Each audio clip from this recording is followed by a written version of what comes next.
Hi friends, welcome to my YouTube channel. ಯಾರೆಲ್ಲ ಹೊಸದಾಗಿ ನನ್ನ ಯೂಟ್ಯೂಬ್ ಚಾನಲ್ನ ನೋಡ್ತಾ ಇದ್ದೀರೋ ಸಬ್ಸ್ಕ್ರೈಬ್ ಮಾಡ್ಕೊಳ್ಳಿ, ಹಾಗೆ ಪಕ್ಕದಲ್ಲಿರೋ ಬೆಲ್ಲೈಕನ್ನ ಕ್ಲಿಕ್ ಮಾಡ್ಕೊಳ್ಳಿ. ಹಾಯ್ ಫ್ರೆಂಡ್ಸ್, ಎಲ್ಲರೂ ಹೇಗಿದ್ರೆ ಹೋಪ್ ಎಲ್ಲರೂ ಚೆನ್ನಾಗಿದ್ರು ಅಂದ್ಕೊಂಡಿದ್ದೀನಿ. ಇವತ್ತೊಂದು ಬೇಲ್ಪುರಿ ಮಾಡಿ ತೋರಿಸ್ತೀನಿ ಫ್ರೆಂಡ್ಸ್. ನೋಡಿ, ಈರುಳ್ಳಿ ತೊಗೊಂಡಿದ್ದೀನಿ ಚಿಕ್ಕದಾಗಿ ಇಟ್ಕೊಂಡು, ಒಂದು ಸೌತೆಕಾಯಿ ತೊಗೊಂಡಿದ್ದೀನಿ, ಒಂದು ಹಸಿಮೆಣಸಿನ್ಕಾಯಿ ಮತ್ತು ಕ್ಯಾರೆಟ್ನ ತುರ್ಕೊಂಡಿದ್ದೀನಿ, ಒಂದು ನಾಟಿ ಟೊಮೊಟೊ, ನೀವು ಬೇಡ ಅಂದರೆ ಫಾರಮ್ ಟೊಮೊಟೊ ತೊಗೋಬೋದು, ಮತ್ತು ಸಾಲ್ಟು ತೊಗೊಂಡಿದ್ದೀನಿ, ನಿಂಬೆ ರಸ ತೊಗೊಂಡಿದ್ದೀನಿ, garam masala, pepper powder, red chilli powder ಮತ್ತು ಅರಿಶಿನ ಪುಡಿ ತೊಗೊಂಡಿದ್ದೀನಿ ಫ್ರೆಂಡ್ಸ್. ಓಕೆನಾ, ಇವಾಗ ಹೇಗೆ ಮಾಡೋದು ಅಂತ ತೋರಿಸ್ತೀನಿ ನೋಡಿ. ಒಂದು ನಾನು ಕುಕ್ಕರ್ನ ದಪ್ಪ ತಳದ್ದು ಕುಕ್ಕರ್ನ ಇಟ್ಕೊಂಡಿದ್ದೀನಿ. ಇದು ಬಿಸಿ ಆದ ನಂತರ ನಾನು ಎಣ್ಣೆ ಹಾಕ್ಬಿಟ್ಟು ನಿಮಗೆ ತೋರಿಸ್ತೀನಿ. ಎಣ್ಣೆ ಹಾಕಿ ಮತ್ತು ಕಡಲೆ ಬೀಜನ ಡ್ರೈ ಆಗಿ ಫ್ರೈ ಮಾಡ್ಕೋಬೇಕು, ಎಲ್ಲ ಕ್ರಿಸ್ಪಿ ಆಗೋ ಥರ ಎಣ್ಣೆ ಹಾಕ್ಬಿಟ್ಟು ಒಂದು 2-3 ಚಮಚ ಎಣ್ಣೆನ ಹಾಕ್ಕೊಳ್ಳೋಣ. ನೋಡಿ, ಎಣ್ಣೆ ಹಾಕ್ತಾಯಿದ್ದೀನಿ ನಾನು ಇವಾಗ. ಇಲ್ಲಾಂದರೆ ನಿಮ್ಮ ದೊಡ್ಡದಾಗಿ ಇರೋದು ಒಂದು ಬಾಣಲಿನ ತೊಗೊಂಡು ಚೆನ್ನಾಗಿ ಮಿಕ್ಸ್ ಮಾಡೋದಕ್ಕೆಲ್ಲ ಚೆನ್ನಾಗಿ ಬರುತ್ತೆ. ದೊಡ್ಡ ಬಾಣಲಿನ ತೊಗೊಳ್ಳಿ. ನೋಡಿ, ಒಂದು 3-4 ಚಮಚ ನಾನು ಎಣ್ಣೆನ ಹಾಕ್ಕೊಳ್ತಾಯಿದ್ದೀನಿ. ನಿಮಗೆ ಎಷ್ಟು ಬೇಕು ಎಣ್ಣೆನ ಹಾಕ್ಕೊಳ್ಳಿ. ಓಕೆನಾ, ಎಣ್ಣೆ ಕಾಯ್ದ ನಂತರ ಇದಕ್ಕೆ ಕಡಲೆ ಬೀಜನ ಹಾಕ್ಕೊಳ್ತೀನಿ. ನಿಮಗೆ ಕಡಲೆ ಬೀಜ ತುಂಬ ಜಾಸ್ತಿ ಬೇಕು ಅಂತಂದರೆ ಜಾಸ್ತಿ ಹಾಕ್ಕೊಳ್ಳಿ. ನಾನು ಸ್ವಲ್ಪನೇ ಒಂದು 2-3 ಚಮಚದಷ್ಟು ನಾನು ಕಡಲೆ ಬೀಜನ ಹಾಕ್ಕೊಂಡು ಹುರ್ಕೊಳ್ತೀನಿ. ಅದೆಲ್ಲ ಸ್ವಲ್ಪ ಕಲರ್ ಚೇಂಜ್ ಆಗೋವರೆಗೂ, ಗೋಲ್ಡನ್ ಬಿಸ್ಕೆಟ್ ಥರ ಕಲರ್ ಬರಬೇಕು, ಅದುವರೆಗೂ ನೋಡಿ ಎಣ್ಣೆ ಕಾಯಲಿ. ಸ್ವಲ್ಪ ಎಣ್ಣೆ ಕಾಯ್ದ ನಂತರ ಕಡಲೆ ಬೀಜನ ಹಾಕ್ಬಿಟ್ಟು ಚೆನ್ನಾಗಿ ಕಲರ್ ಚೇಂಜ್ ಆಗೋವರೆಗೂ ಹುರ್ಕೊಳ್ಬೇಕು ಫ್ರೆಂಡ್ಸ್. ಓಕೆನಾ,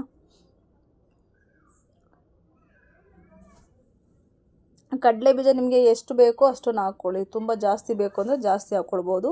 ನಮ್ಮಲ್ಲಿ ಸ್ವಲ್ಪ ಒಂದು 2-3 ಚಮಚದಷ್ಟು ನಾನು ಹಾಕ್ಕೊಂಡು ಚೆನ್ನಾಗಿ ಫ್ರೈನ ಮಾಡ್ಕೊಳ್ತಾಯಿದ್ದೀನಿ. ನೋಡಿ, ಚೆನ್ನಾಗಿ ಫ್ರೈ ಮಾಡ್ಕೊಳ್ಳೋಣ. ಚೆನ್ನಾಗಿ ಅದು ಕಲ್ಲರು ಚೇಂಜ್ ಆಗಬೇಕು ಮತ್ತು ಕ್ರಿಸ್ಪಿ ಆಗಬೇಕು. ಓಕೆನಾ, ಅದಾದ ನಂತರ ಒಂದು 5-6 ಕರಿಬೇವಿನ ಎಲೆನ ಹಾಕ್ಕೊಳ್ತಾಯಿದ್ದೀನಿ ನಾನು. ಜಾಸ್ತಿ ಬೇಕಾದ್ರೂ ನೀವು ಹಾಕ್ಕೊಳ್ಬೋದು, ಒಂದು 10-15 ಎಲೆ ಬೇಕಾದ್ರೂ ನೀವು ಹಾಕ್ಕೊಳ್ಬೋದು, ಇಷ್ಟ ಇತ್ತು ಅಂತಂದರೆ. ನಾನು ಸ್ವಲ್ಪ ಸುಮ್ಮನೆ ಒಗ್ಗರಣೆಗೆ ಅಷ್ಟನ್ನು ಹಾಕ್ತಾಯಿದ್ದೀನಿ. ಹಾಕಿ ಅದನ್ನು ಸ್ವಲ್ಪ ಮಿಕ್ಸ್ ಮಾಡಿಕೊಂಡು ನಂತರ ಸ್ವಲ್ಪ ಅರಿಶಿನ ಪುಡಿನ ಹಾಕ್ಕೊಳ್ಳೋಣ ಕಲ್ಲರ್ಗೆ. ಇದು ಮನೆಯಲ್ಲೇ ಮಾಡಿರೋಂಥ ಅರಿಶಿನ ಪುಡಿ ಫ್ರೆಂಡ್ಸ್. ಏಕೆಂದರೆ ನಾನು ಜಾಸ್ತಿ ಅಂಗಡಿಗಳಲ್ಲೆಲ್ಲ ತಂದು ನಾನು ಮಾಡೋದಿಲ್ಲ. ಪೆಪ್ಪರ್ ಪೌಡರ್ ಆಗಲಿ ಮತ್ತು ಧನಿಯಾ ಪೌಡರು, ಜೀರಾ ಪೌಡರು, ಅದೆಲ್ಲದೂ ಮನೆಯಲ್ಲೇ ಮಾಡ್ತೀನಿ. ನಾನು ಯಾವುದೂ ಕಲ್ಲರ್ ಫುಡ್ಡು ಆ ಥರದ್ದು ಯೂಸ್ ಮಾಡೋದಿಲ್ಲ ಫ್ರೆಂಡ್ಸ್. ಓಕೆನಾ, ಎಲ್ಲ ಸಾಂಬಾರು ಪುಡಿಯಿಂದ chilli powder, red chilli powder ಎಲ್ಲದೂ ನಾನು ಮನೆಯಲ್ಲೇ ಆಲ್ಮೋಸ್ಟ್ ಮಾಡೋದು. ಓಕೆನಾ, ಬಟ್ ಔಟ್ಸೈಡ್ ಫುಡ್ಡು ನಮ್ಮ ಮನೆಯಲ್ಲಿ ಜಾಸ್ತಿ ನಾವು ತಿನ್ನೋದಿಲ್ಲ. ಮತ್ತು ನಾನು ಬೇರೆ ಲಿಕ್ವಿಡ್ಡು ಆ ಥರದ್ದೆಲ್ಲ ಬರುತ್ತಲ್ವ ಕಲ್ಲರ್ ಫುಡ್ಡುಗಳೆಲ್ಲ, ಅದೆಲ್ಲ ನಾನು ಯೂಸ್ ಮಾಡೋಲ್ಲ. ಅರಿಶಿನ ಪುಡಿ ಹಾಕ್ಕೊಂಡು ಇವಾಗ ಚೆನ್ನಾಗಿ ಮಿಕ್ಸ್ ಮಾಡ್ಕೊಂಡಿದ್ದೀನಿ. ಇವಾಗ ನಾನು ಪೂರಿನ ಒಂದು 2-3 ಲೀಟ್ರು, ನಿಮ್ಮ ಮನೆಯಲ್ಲಿ ಎಷ್ಟು ಜನ ಇದ್ದಾರೆ ಅಷ್ಟು ಜನ ನೋಡಿಕೊಂಡು ಒಂದು 3 ಲೀಟ್ರು 2-3 ಲೀಟ್ರಷ್ಟು ನಾನು ಪೂರಿನ ಹಾಕ್ಕೊಳ್ತಾಯಿದ್ದೀನಿ. ಓಕೆನಾ, ಹಾಕ್ಬಿಟ್ಟು ಚೆನ್ನಾಗಿ ಒಂದು ಮಿಕ್ಸನ್ನ ಕೊಟ್ಕೊಂಡ್ಬಿಟ್ಟು, ಇನ್ನು ಮಿಕ್ಕಿದ್ದೆಲ್ಲ ಹಸಿದೆ ಫ್ರೆಂಡ್ಸ್. ನಾವೆಲ್ಲ ಚಿಕ್ಕದಾಗಿ ಈರುಳ್ಳಿನ ಒಂದು 4 ಗೆಡ್ಡೆ ಈರುಳ್ಳಿನ ಚಿಕ್ಕದಾಗಿರೋದನ್ನು ಕಟ್ ಮಾಡ್ಕೊಂಡಿದ್ದು, ತುಂಬ ಸ್ಮಾಲಾಗಿ ಕಟ್ ಮಾಡ್ಕೊಂಡಿದ್ದೀವಿ. ನೀವು ತುಂಬ ಚಿಕ್ಕವಿತ್ತು ಅಂತಂದರೆ ಒಂದು 5-6 ಈರುಳ್ಳಿನ ತೊಗೊಳ್ಳಿ. ದಪ್ಪದಾಗಿರೋದಾದರೆ ಒಂದು 2 ಈರುಳ್ಳಿ ಆದರೆ ಸಾಕು.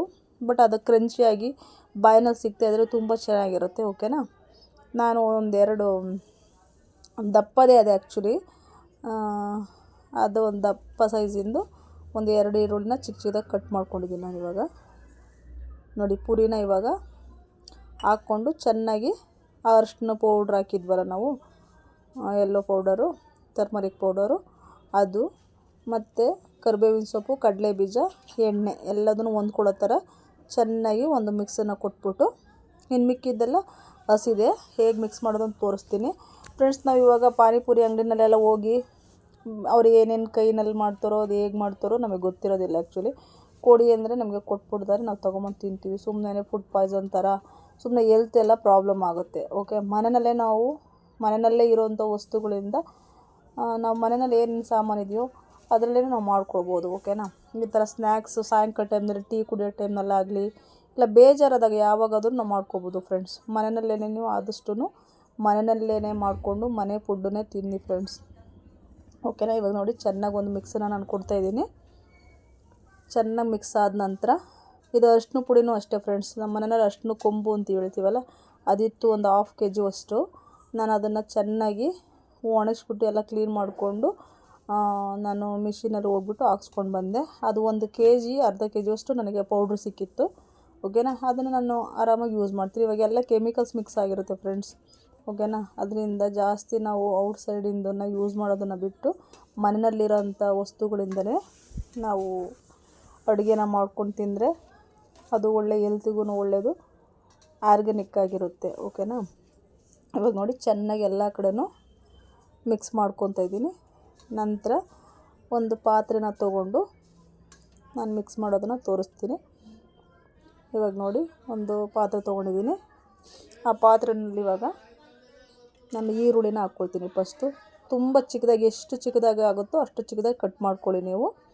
ಒಂದು 2-3 ಈರುಳ್ಳಿ ದಪ್ಪದಾಗಿ, ತುಂಬ ಜಾಸ್ತಿ ಹಾಕಿದ್ರೂ ಏನು ತೊಂದರೆ ಇಲ್ಲ ಫ್ರೆಂಡ್ಸ್. ಓಕೆನಾ, ನೋಡಿ ಈರುಳ್ಳಿನ ಹಾಕ್ಕೊಳ್ತಾಯಿದ್ದೀನಿ.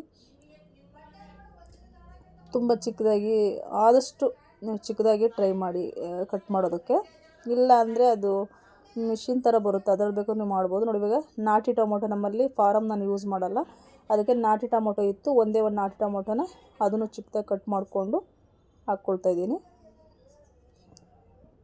ತುಂಬ ಚಿಕ್ಕದಾಗಿ, ಆದಷ್ಟು ಎಲ್ಲದನ್ನು ಚಿಕ್ಕದಾಗೆ ಕಟ್ ಮಾಡಿ. ಓಕೆನಾ, ಇವಾಗ ನೋಡಿ ಸೌತೆಕಾಯಿ, ಒಂದು ಸೌತೆಕಾಯಿನ ತೊಗೊಂಡು ಅದನ್ನು ಚಿಕ್ಕದಾಗಿ ಕಟ್ ಮಾಡ್ಕೊಂಡಿದ್ದೀನಿ. ಸೌತೆಕಾಯಿನ ಹಾಕ್ಕೊಳ್ತಾಯಿದ್ದೀನಿ.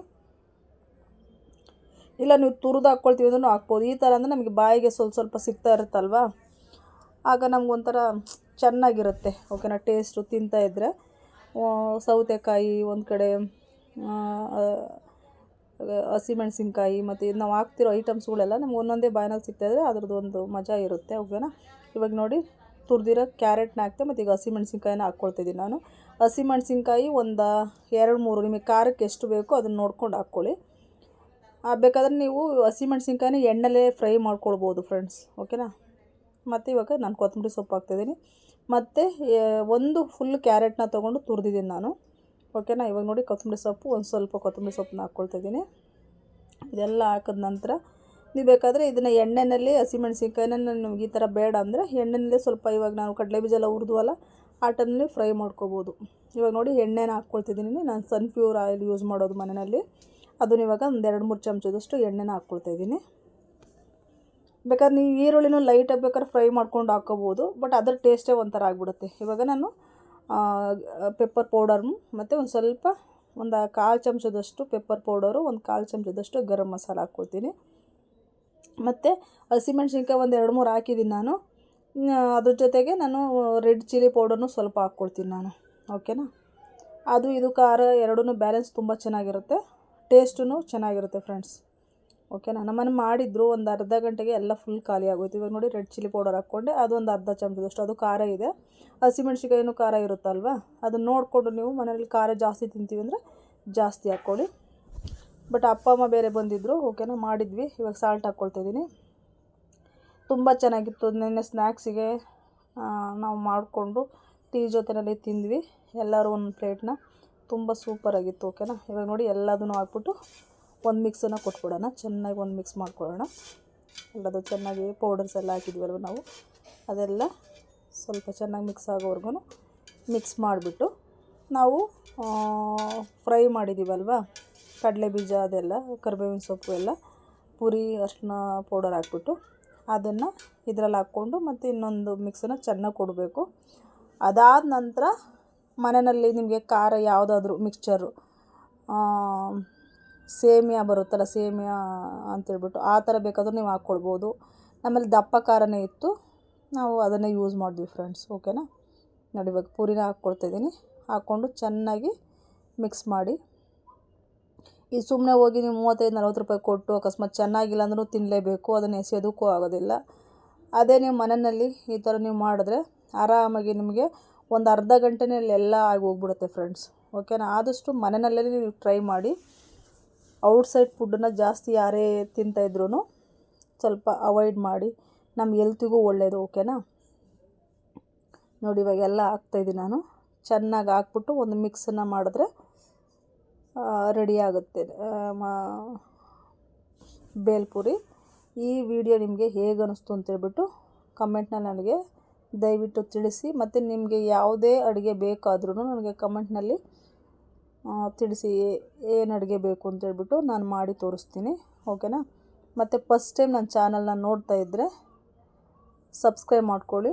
ಮತ್ತು ಯಾರೂ ಸ್ಕಿಪ್ ಮಾಡಬೇಡಿ ಫ್ರೆಂಡ್ಸ್. ಸ್ಕಿಪ್ ಮಾಡಿದ್ರೆ ನಿಮಗೆ ನಾವು ಏನೇನು ಹಾಕಿದ್ವಿ ಏನು ಅನ್ನೋದು ಗೊತ್ತಾಗಲ್ಲ. ಮಧ್ಯದಲ್ಲಿ ಅರ್ಧ ಸ್ಕಿಪ್ ಮಾಡಿ ಅರ್ಧ ನೋಡ್ತಾ ಇದ್ದರೆ ಅದರಲ್ಲಿ ಏನೇನು ಆಗ್ತು ಅಂತ ನಿಮಗೆ ಅರ್ಥ ಆಗಲ್ಲ. ಕಂಪ್ಲೀಟ್ ವೀಡಿಯೋನ ನೋಡ್ಕೊಳ್ಳಿ. ನಿಮಗೆ ಆರಾಮಾಗಿ ನಿಮಗೆ ಗೊತ್ತಿದ್ದಾರೆ. ಇವಾಗೆಲ್ಲ ಜಾಸ್ತಿ ಜನಕ್ಕೆ ಅಡುಗೆಗಳು ಬರೋದೇ ಇಲ್ಲ, ಓಕೆನಾ. ಈ ಥರ ಯಾವುದೇ ವೀಡಿಯೋನೇ ಆಗಲಿ, ಯಾರದೇ ವೀಡಿಯೋ ಆಗಲಿ, ಓಕೆನಾ, ನೀವೆಲ್ಲ ಕಂಪ್ಲೀಟಾಗಿ ನೋಡಿಕೊಂಡ್ರೇ. ಇವಾಗ ನೋಡಿ, ಮೇಲೆ ನಾನು ಮಿಕ್ಸ್ಚರ್ನ ಹಾಕ್ಕೊಳ್ತಾಯಿದ್ದೀನಿ. ಹಾಕ್ಬಿಟ್ಟು ಇವಾಗ ಚೆನ್ನಾಗಿ ಮಿಕ್ಸ್ ಮಾಡ್ತಾಯಿದ್ದೀನಿ, ಓಕೆನಾ. ಅದಕ್ಕೆ ಇವಾಗ ಈಗಿನ ಕಾಲದಲ್ಲಿ ಅಡುಗೆಗಳು ಯಾರಿಗೂ ಜಾಸ್ತಿ ಜನಕ್ಕೆ ಬರೋದೇ ಇಲ್ಲ. ಇದನ್ನೆಲ್ಲ ನೀವು ನೋಡಿ ಆರಾಮಾಗಿ, ಆಗಿನ ಕಾಲದಲ್ಲಿ ಏನೂ ಇರಲಿಲ್ಲ ಈ ಥರ ವೀಡಿಯೋಸ್ ಎಲ್ಲ ನೋಡಿಕೊಂಡು ಅಡುಗೆ ಮಾಡೋದಕ್ಕೆ. ಇವಾಗ ನೀವು ಆರಾಮಾಗಿ ನೋಡಿಕೊಂಡು, ಒಂದು ಸಲ ಅಲ್ಲ 2 ಸಲ ನೋಡಿಕೊಂಡು ನೀವು ಆರಾಮಾಗಿ ಅಡುಗೆನ ಮಾಡ್ಕೊಳ್ಬೋದು, ಓಕೆನಾ. ನೋಡಿ ಇವಾಗ ಹಾಕ್ಬಿಟ್ಟು ನಾನು ಚೆನ್ನಾಗಿ ಮಿಕ್ಸ್ ಕೊಡ್ತಾಯಿದ್ದೀನಿ. ಒಂದು ಮಿಕ್ಸ್ ಮಾಡಿಕೊಂಡು ಈ ವಿಡಿಯೋ ನಿಮಗೆ ಹೇಗೆ ಅನ್ನಿಸ್ತು ಅಂತೇಳ್ಬಿಟ್ಟು ನನಗೆ ಕಮೆಂಟ್ನಲ್ಲಿ ತಿಳಿಸಿ. ಹಾಗೆ ಲೈಕ್ ಮಾಡಿ, ಶೇರ್ ಮಾಡಿ, ಸಬ್ಸ್ಕ್ರೈಬ್ ಮಾಡ್ಕೊಳ್ಳಿ ಫ್ರೆಂಡ್ಸ್, ಓಕೆನಾ.